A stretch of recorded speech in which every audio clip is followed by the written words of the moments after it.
Hello students, आज हम लोग डिस्कस करेंगे बायोसिंथेटिक फेज का एक और पाथ या एक और photosynthetic event that is C4 pathway. इससे प्रीवियस वीडियो में मैं आपको C3 साइकिल के बारे में बता चुका हूं। देखिए C3 was a cyclic event, वो पूरा इवेंट साइक्लिक है। इसका मतलब जिस प्रोडक्ट से हम स्टार्ट करते हैं उसी प्रोडक्ट पे आके हम स्टॉप हो जाते हैं। But this is a pathway. Pathway का मतलब क्या हुआ? एक पूरा केमिकल रिएक्शन बेस्ड आपको सीक्वेंस देखना है to understand the dark reaction process in C4 plant. अब C4 प्लांट्स क्या है, C4 पाथवे क्या है, इस चीज को समझने के लिए पहले हम लोग थोड़ा सा इंट्रोडक्शन देख लेते हैं। मैं ऑलरेडी बता चुका हूं C4 pathway is also a part of dark reaction and dark reaction is all about, अगर डार्क रिएक्शन का पार्ट है तो dark reaction is all about fixation of carbon dioxide, okay, और the reduction of carbon dioxide. तो fixation of carbon dioxide और reduction of carbon dioxide to carbohydrate, ये aim है C4 pathway और sorry dark reaction का। अब dark reaction में एक हम लोग पढ़ते हैं C3 एंड अब हम लोग डिस्कस करने वाले हैं C4 पाथवे। अब C3 एंड C4 में बेसिक डिफरेंस क्या है? C3 में जो फर्स्ट स्टेबल प्रोडक्ट बनता है वो 3 कार्बन कंपाउंड है and that carbon compound is phosphoglycerate, that is PGA, okay. And C4 में क्या होता है? C4 में the first stable product of photosynthesis is 4 carbon compound and that is oxaloacetic acid, okay। तो ये एक बेसिक डिफरेंस है first stable product of photosynthesis पे बेस्ड, ओके। अब इस चीज को थोड़ा सा हम लोग एक इंट्रोडक्शन के बेसिस पे और एक हिस्ट्री बैकग्राउंड से भी समझेंगे। तो it was first reported by Kortschak and Kortschak ने ऑब्जर्व किया, Kortschak first reported that in the leaves of sugarcane, means in the leaves of sugarcane, the first stable product of photosynthesis is, जो first stable product था photosynthesis का, first stable product of photosynthesis was a 4 carbon compound or organic acid, that is oxaloacetic acid, oxaloacetic acid, okay। After Kortschak, same चीज यानी first stable product of photosynthesis was 4 carbon compound, same चीज report की Karpilov ने। The second person was Karpilov. Karpilov reported same का मतलब हो गया first stable product of photosynthesis, but यहां प्लान डिफरेंट है तो he reported saying that first stable product of photosynthesis in leaves of maize or in maize leaves was again 4 carbon compound, okay. तो दोनों में एक चीज कॉमन थी कि शुगर केन लीफ में एंड मेज लीव्स में जो फर्स्ट स्टेबल प्रोडक्ट है फोटोसिंथेसिस का वो एक 4 कार्बन कंपाउंड है, दैट इज oxaloacetic acid। अब इसके बाद क्या हुआ? 2 person hatch and slack,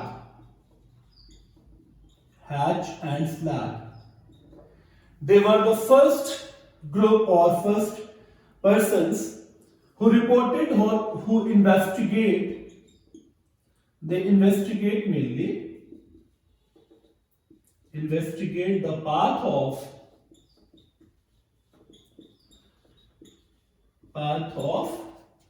photosynthesis, okay, and that path, ये जो path investigate किया था Hatch and Slack ने, that path is known as C4 pathway. C4 pathway का मतलब समझ में आ गया होगा आपको, यानी complete dark reaction, complete biochemical phase, complete process of photosynthesis के बाद जो फर्स्ट स्टेबल प्रोडक्ट बन रहा था वो कार्बन का 4 कंपाउंड था. That's why it is also known as C4 pathway. And C4 pathway is also known by the name of their discoverer, HSK pathway. HSK pathway. H for Hatch, S Slack, and K Kochak. Okay, so HSK pathway is also known by C4 pathway. Okay, this was just an introduction. अब हम लोग discuss करेंगे कि C4 plant या वो plant जो C4 pathway follow करते हैं उन प्लांट्स को हम बोलते हैं C4 plants. So the plants which exhibit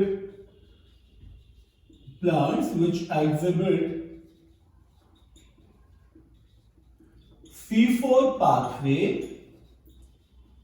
are known as C4 plant.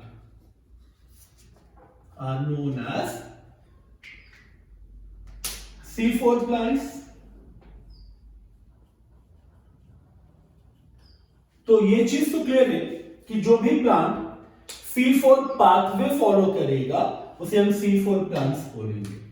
तो इस कैटेगरी में कौन कौन से प्लांट आते हैं ये बहुत इजीली आप आइडेंटिफाई कर सकते हो, क्योंकि देखिए एग्जांपल की अगर मैं बात करूं, मैं यहां मेंशन कर रहा हूं एग्जांपल्स को, तो एग्जांपल दोनों हैबिटेट से बिलोंग करते हैं.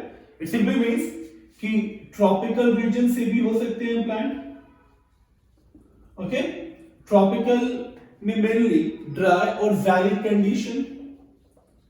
ड्राई और ज़ैरिड कंडीशन मतलब जहां पे वाटर स्कैर्सिटी है, पानी की बहुत कमी है, that condition is known as xeric conditions.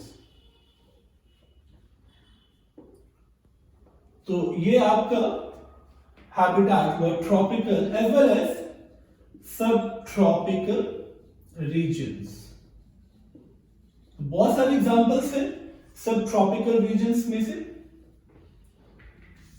ठीक है, ड्राई और ज़ैरिड कंडीशन तो मेनली वो कंडीशन होगी जहां पे लाइट की इंटेंसिटी बहुत ज्यादा है बट वाटर स्कैर्सिटी है. एंड एग्जांपल में आप ऑलरेडी देख चुके हो मेज प्लांट, शुगर केन, अमरैंथस. ठीक है, तो these are the examples of C4 plant. यानी इन प्लांट्स में और भी बहुत सारे ऐसे प्लांट हैं जिनमें जो फर्स्ट स्टेबल प्रोडक्ट है फोटोसिंथेसिस का वो 4 कार्बन कंपाउंड बनेगा, that is oxalo acetic acid. Clear? तो अब हम लोग डिस्कस करेंगे कि इन प्लांट में ऐसा कौन सा स्पेशल कैरेक्टरिस्टिक फीचर है जहां पे ये पाथवे परफॉर्म होता है. ओके, सो वो जो एंटायर प्रोसेस, वो जो एंटायर एडेप्टेशन है वो हम लोग डिस्कस करेंगे, क्योंकि that adaptation is very important. तो एडेप्टेशन को समझना क्यों जरूरी है? क्योंकि आप जानते हो ड्राई और ज़ैरिड कंडीशन का मतलब क्या हुआ, यानी लाइट की इंटेंसिटी बहुत ज्यादा है, they are directly exposed to sunlight and water scarcity है. इट सिंपली मींस कि इन प्लांट्स में वाटर का लॉस तो कम होगा by the process of transpiration. As well as अगर मैं लीफ एनाटॉमी की बात करूं तो इन प्लांट्स में अपर एपिडर्मिस थिक होगी. It simply means it is bounded by cuticle. तो पहले हम लोग इसकी एनाटॉमी समझेंगे, फिर हम लोग पाथवे समझेंगे.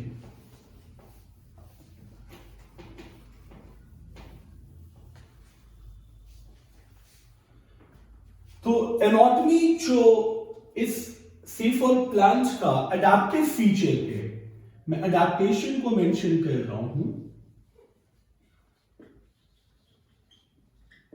adaptations for C4 plants. So that adaptation is known as Kranz anatomy. What is Kranz anatomy? ये हम लोग अब डिस्कस करेंगे. ओके, तो Kranz anatomy को समझने के लिए पहले मैं एक स्ट्रक्चर आपको शो कर दूं जिससे आप इजीली समझ जाए that what is Kranz anatomy.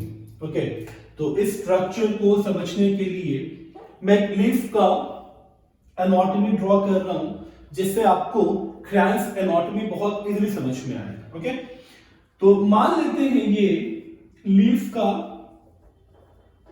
Upper covering है. इट मींस कि दिस इज अपर एपिडर्मिस. अगर आप किसी लीफ को एज इट इज देखते हो तो ये जो पोर्शन होगा ये upper epidermis and lower portion is lower epidermis. तो ये इसका upper epidermis and this one is lower epidermis. Okay, and इस एपिडर्मिस के जस्ट बिलो क्या होता है? एपिडर्मिस के जस्ट बिलो होता है मेसोफिल सेल. तो यहां पे मेसोफिल सेल्स का अरेंजमेंट होगा. तो ये अरेंजमेंट हो गया मेसोफिल सेल्स का. ओके, एंड कुछ लोअर एपिडर्मिस की तरफ हम लोग ड्रॉ करेंगे.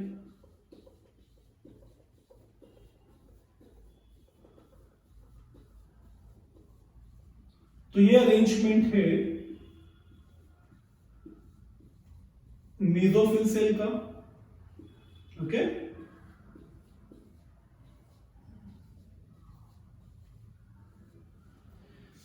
And epidermis and several layer of mesophyll cell के बाद अब जो सेकंड सेल अरेंजमेंट है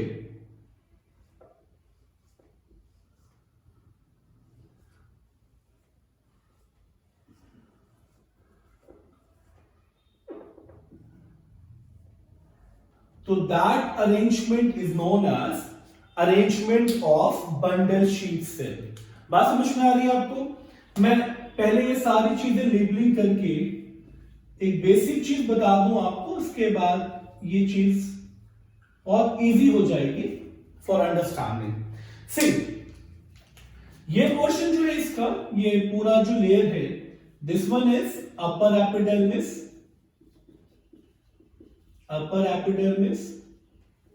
and this one is lower epidermis. ये true covering clear हो गई, upper epidermis and lower epidermis. And इसके बाद ये जो अरेंजमेंट्स आप देख रहे हैं, these are mesophyll cells. These are mesophyll cells. और mesophyll cell में ऑलरेडी हमें पता है कि क्लोरोप्लास्ट आर सिचुएटेड हियर. तो एक क्लोरोप्लास्ट तो मेसोफिल सेल में होगा. ठीक है, मैं अभी सिर्फ कुछ सेल्स में ड्रॉ कर रहा हूं फॉर अंडरस्टैंडिंग.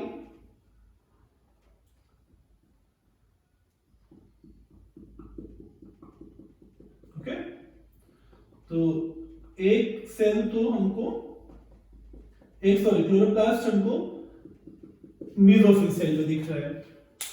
और ये जो अरेंजमेंट्स आप देख रहे हैं, ये जो अरेंजमेंट आप देख रहे हो, ये है bundle sheath cell. Bundle sheath cell. तो ये बंडल शीट सेल का मतलब क्या हुआ? वो सेल जो वैस्कुलर बंडल को सराउंड कर रहा है. तो these are vascular bundles. Okay, तो ये हम वैस्कुलर बंडल लेके चल रहे हैं, वैस्कुलर बंडल्स.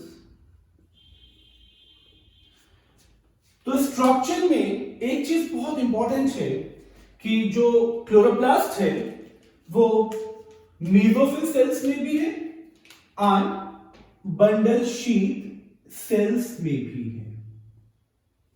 तो ये एक एनाटॉमी है एंड इस चीज में जो पूरी क्रैंस एनाटॉमी है इसमें सबसे इंपॉर्टेंट रोल क्या है, इसे क्रैंस एनाटॉमी क्यों बोला जाता है, क्योंकि बंडल शीथ सेल्स जो है वो बिल्कुल अरेंज है इन रिच लाइक मैनर, मतलब रिंग लाइक मैनर में, एंड ये अरेंजमेंट इसको क्रैंस एनाटॉमी का टर्म देता है। ओके, तो पहले हम लोग समझते हैं कि एडेप्टेशंस क्या है क्रैंस एनाटॉमी के।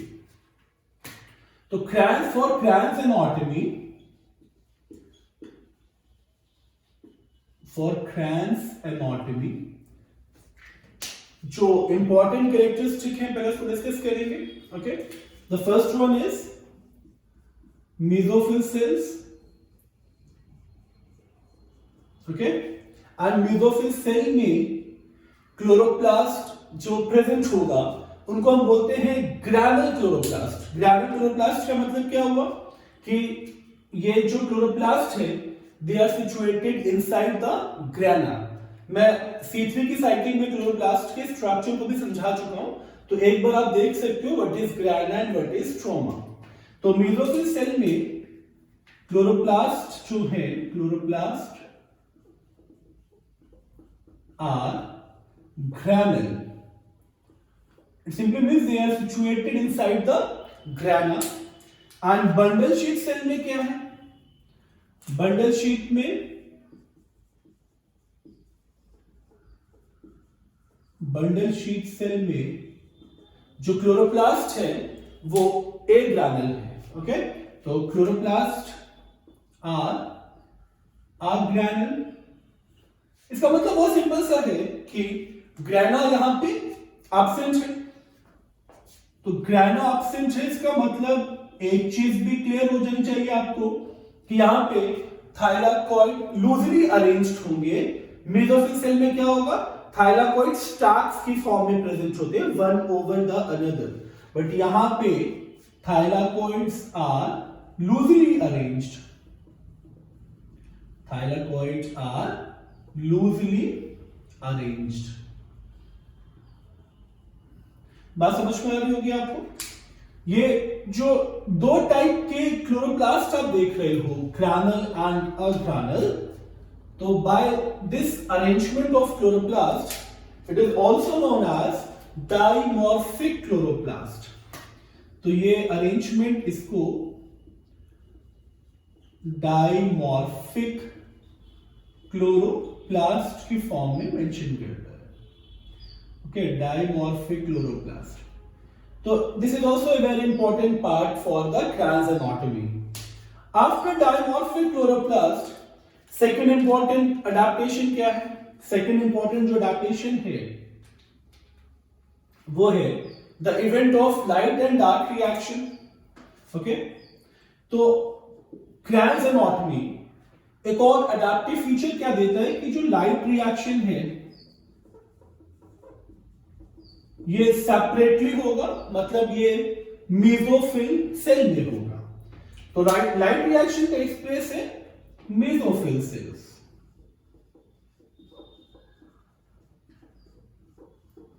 अब लाइट रिएक्शन मेसोफिल सेल में होगा एंड लाइट रिएक्शन का बाय प्रोडक्ट क्या है, ऑक्सीजन। इट सिंपली मींस कि ऑक्सीजन जो है वो सिर्फ मेसोफिल सेल में ही रिटेन रहेगा। ओके, तो ऑक्सीजन रिटेन इन मेसोफिल सेल ओनली। बात समझ में आ रही है ना। इसका बहुत सीधा सा मतलब क्या है कि लाइट रिएक्शन तो मेसोफिल में हो रहा है, डार्क रिएक्शन कहां होगा, बंडल शीथ सेल में होगा, डीपर होगा। इससे फायदा क्या होगा, डार्क रिएक्शन का जो रुबिस्को है वो ऑक्सीजन के कांटेक्ट में नहीं आएगा और ऑक्सीडेशन नहीं होगा या फोटो रेस्पिरेशन नहीं होगा। इसलिए फोटो रेस्पिरेशन क्रैंस एनाटॉमी वाले प्लांट्स में वेस्टफुल प्रोसेस हो जाता है। ओके, तो डार्क रिएक्शन टेक्स प्लेस इन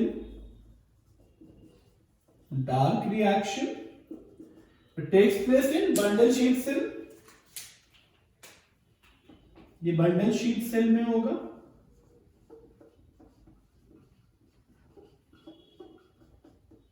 ठीक है।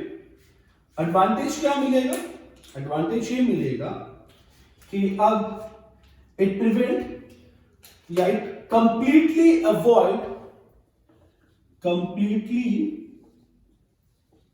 Avoid oxidation of rubisco.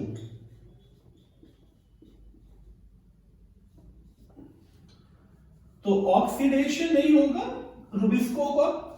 Rubisco मतलब वो जो 5 कार्बन एंजाइम हम लोग C3 साइकिल में यूज करते फॉर द कार्बन फिक्सेशन।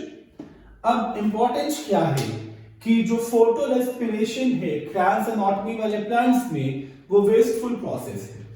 तो अरेंजमेंट तो आपको समझ में आ रहा होगा कि ये प्रोसेस जो लाइट रिएक्शन का है वो मेसोफिल सेल में हो जाएगा और बंडल शीट सेल में डार्क रिएक्शन कंप्लीट होगा। ओके, अब हम लोग देखेंगे वो एंटायर पाथ जो C4 पाथ के नाम से जाना जाता है और HS के पाथवे के भी नाम से जाना जाता है आफ्टर द डिस्कवरर। एंड देखेंगे कैसे फर्स्ट स्टेबल प्रोडक्ट यानी 4 कार्बन कंपाउंड फॉर्म होगा। तो हम लोग मेसोफिल सेल को एंड बंडल शीट सेल को सेपरेटली ड्रॉ करेंगे। अभी जो स्ट्रक्चर हमने देखा था उस चीज को हम लोग थोड़ा सा लार्ज फॉर्म में देखेंगे। ओके,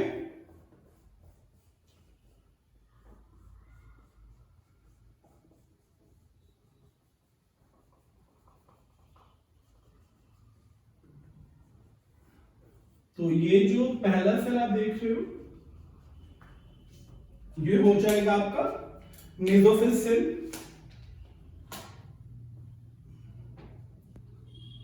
तो this one is mesophyll cell और इसके जस्ट बिलो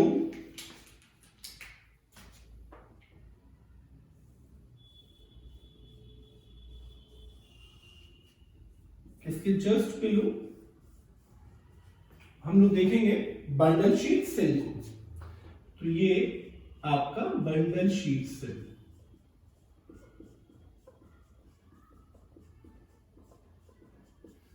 ठीक है। तो इस प्रोसेस को समझने के लिए ये अरेंजमेंट होना मस्ट है क्योंकि क्रायंस एनाटॉमी में बता चुका हूं। अब स्टार्ट करते हैं again dark reaction in the form of C4 pathway. तो सबसे पहले तो पहला स्टेप तो आप जानते हो, it start from the carboxylation, it simply means carbon fixation. तो ये जो कवरिंग है एपिडर्मिस,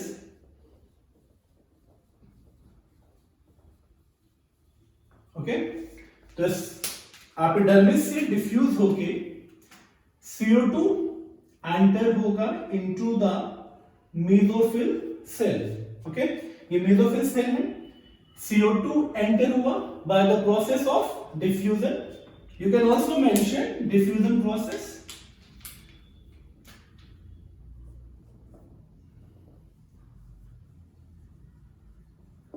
एंड CO2 इसमें डायरेक्टली एक्सेप्ट नहीं होगा।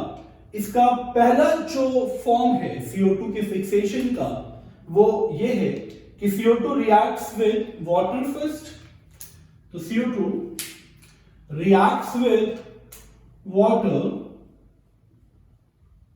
okay, in the presence of enzyme। मैं इस चीज को बाहर मेंशन कर रहा हूं, CO2 reacts with water in the presence of enzyme carbonic anhydrase,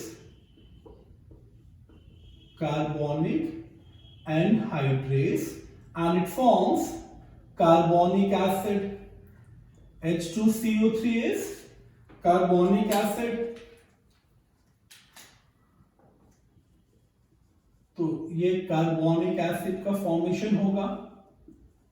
okay, and that carbonic acid splits, ये स्प्लिट होगा यानी H2CO3 carbonic acid splits to form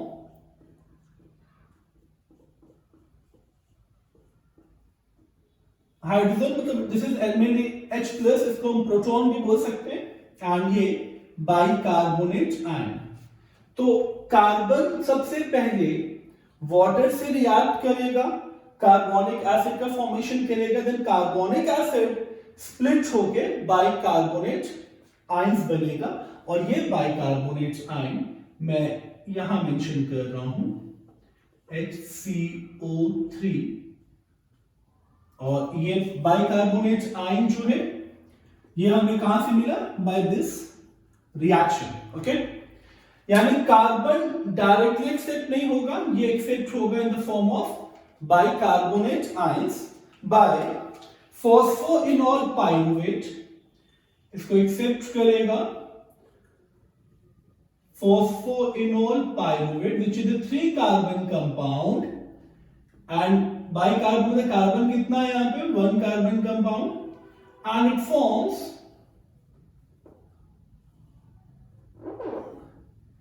forms oxaloacetic acid which is a 4 carbon compound. तो ये first stable product है in the C4 pathway, that's why these plants are also known as C4 plant। okay, तो second step में PEP stands for phosphoenol pyruvate, okay, and phosphoenol pyruvate accepts carbon in the form of bicarbonate ion to form oxaloacetic acid which is a 4 carbon compound. ये 4 carbon compound हुआ ना। अब ये oxaloacetic acid जो है ये convert होगा into malic acid. Oxaloacetic acid is converted into malic acid, and malic acid is also a 4 carbon compound। okay, and in some plant, कुछ plants में क्या होगा, malic acid gets converted into aspartic acid। तो aspartic acid को हम लोग बाहर mention करेंगे, aspartic acid। okay, तो malic acid is a 4 carbon compound। now malic acid diffuses from mesophyll cell into bundle sheath cell। so this is the process of diffusion, and malic acid which is a 4 carbon compound diffuses into bundle sheath cell. ये bundle sheath cell में आएगा। अब malic acid क्या है, 4 carbon compound. Okay, and malic acid का decarboxylation होगा। Decarboxylation का मतलब क्या हुआ, डिकार्बोक्सिलेशन से एक कार्बन हटेगा in the form of carbon dioxide. Okay, ये स्टेप होगा यहां पे डिकार्बोक्सिलेशन।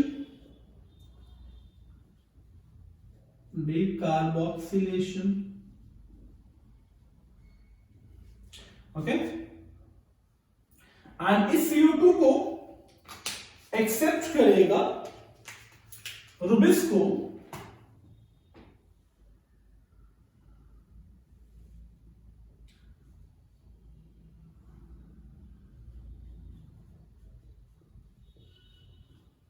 एंड ये कंटिन्यू करेगा अगेन C3 साइकिल वाला स्टेप। ये देख रहे हैं ना, C3 साइकिल का कार्बन फिक्सेशन इसी फॉर्म में हुआ था, तो ये C3 साइकिल का स्टेप फॉलो करेगा। ओके, बट यहां पे अभी हमने प्रोडक्ट मेंशन नहीं किया है। 4 कार्बन से एक कार्बन तो चला गया एज CO2, बचा 3 कार्बन कंपाउंड। तो 3 कार्बन कंपाउंड मतलब बनेगा क्या, पाइरुवेट। तो पाइरुवेट इज 3 कार्बन कंपाउंड। अब पाइरुवेट को पाइरुविक एसिड भी मेंशन कर सकते हो। ओके, अब इसमें एक चीज और इंपॉर्टेंट है, पाइरुवेट क्या करेगा, दोबारा डिफ्यूज होगा इनटू मेसोफिल सेल। तो they again diffused into mesophyll cell to form phosphoenol pyruvate. अब पाइरुवेट को फॉस्फोरिलेशन करना है ना, क्योंकि पाइरुवेट जब फॉस्फोइनोल पाइरुवेट बनेगा, when pyruvate, this is simple pyruvic acid, and when pyruvate gets converted into phosphoenol pyruvate, it simply means कि phosphate group चाहिए ना, तो ये फॉस्फेट हमें कहां से मिलेगा? ये फॉस्फेट हमें मिलेगा बाय द एटीपी.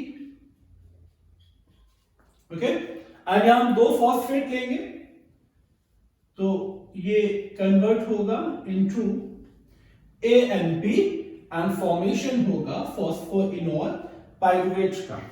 मैंने C3 साइकिल में भी चीज बताई थी कि 6 टर्न चाहिए आपको एक पाथवे कंप्लीट करने के लिए या एक फोटोसिंथेसिस कंप्लीट करने के लिए. सेम फॉर द C4, ये भी 6 राउंड कंप्लीट करेगा. और पाइरुवेट का जो कन्वर्जन हो रहा है फॉस्फोइनोल पाइरुवेट में, इसके लिए एक pyruvate गets converted into phosphoenol pyruvate by 2 ATP. तो 6 साइकिल कंप्लीट करने में 12 एडिशनल ATP हमारे यहां पे खर्च होंगे. अब एक चीज आपकी और इंपॉर्टेंट है, ये जो कन्वर्जन है ऑक्सैलोएसिटिक एसिड का into malic acid, this step is known as dehydrogenation.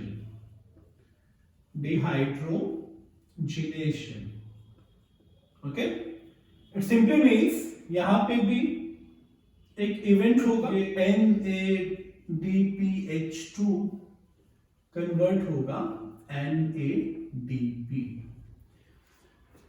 Okay, तो इस पूरे पाथवे में एक चीज जो इंपॉर्टेंट है, that is the first stable product. ठीक है, first stable product is 4 carbon compound and that 4 carbon compound is oxaloacetic acid. That's why this pathway is known as C4 pathway. So I hope ये process आपको समझ में आया हो. And हाँ, one more thing, if you are going to explain C4 pathway, you have to understand, you have to mention Kranz anatomy as well. So I hope you like the video. Please channel को subscribe करें, share करें and like करें. Thank you so much.